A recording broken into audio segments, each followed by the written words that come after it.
Hi everyone! Welcome back to my channel. And for today's video guys, nandito tayo sa may Barangay Palokpok sa Mendez, Cavite, around 8 to 10 minutes Tagaytay. Malapit siya sa breakfast at Antonios, no? So we are here and yan yung mga equipment guys. Undergoing construction tayo dito. We have last 4 lots, no? Last 4 lots. Ito yung daan papunta sa Barangay Road. So actually mga 1 minute lang siya. I will show you the drone shot. Undergoing development at yung equipment, and right now guys nagagawa na ng mga drainages. Ayan, if makita nyo dito, ayan siya.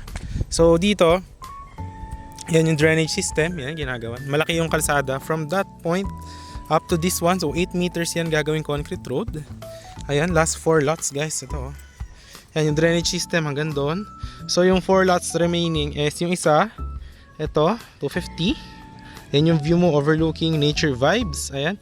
Tapos yung isa nandito guys. Ayan, nandyan oh. So ito kasi kalsada to. Ayan. Tapos lalagyan din ito ng lines for electricity and water, no? Ayan, napakaganda. So yung isa is nandito guys. Ayan. Nandyan yung isang 250. Yung isa nandun. Nandito. Ayan, nandun. Sa likod. Alright. Lalagyan din ng perimeter fences yan, no?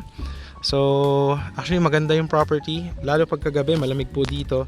And tinan mo naman overlooking view mo, talaga namang perfect na perfect for a getaway, patayuan ng rest house or what. Syempre andito tayo, nakikita natin mga lupa pa lang, no? Syempre pakita muna natin yung drone shot yung property para makita nyo yung mga lots and ano ba yung surroundings, gano'n siya kalapit sa Tagaytay.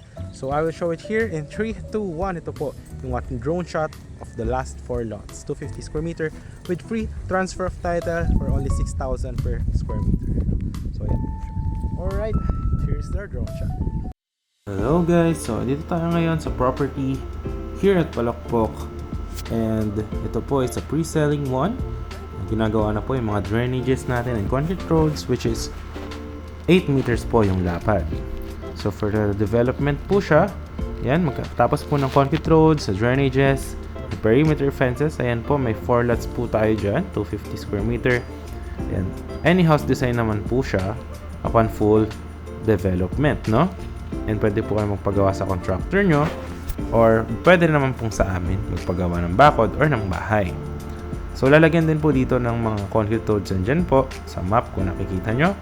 And then there will be the lines for electricity and water, no? So ayan po siya guys. Konti na lang po yung ating remaining lots for only 6,000 per square meter.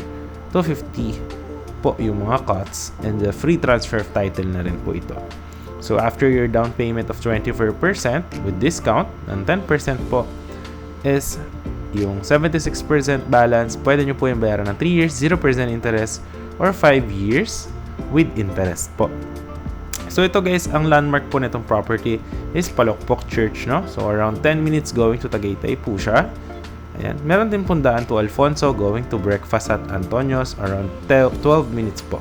So ayan guys, yung mga lots natin na magkakatabi.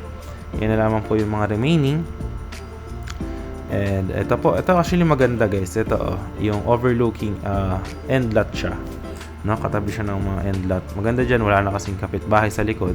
So yan na yung magiging view ng house nyo. So ito naman guys, yung itsura ng ating mga sample finished projects na marami pong nakatira na. So ganyan to guys, ganito rin po yung magiging itsura ng ating mga projects. Malalaki po yung concrete roads. Ayan, any house design po siya, no? So ito guys is near Tagaytay din po itong property natin na ito. Ayan, kung napapansin nyo po.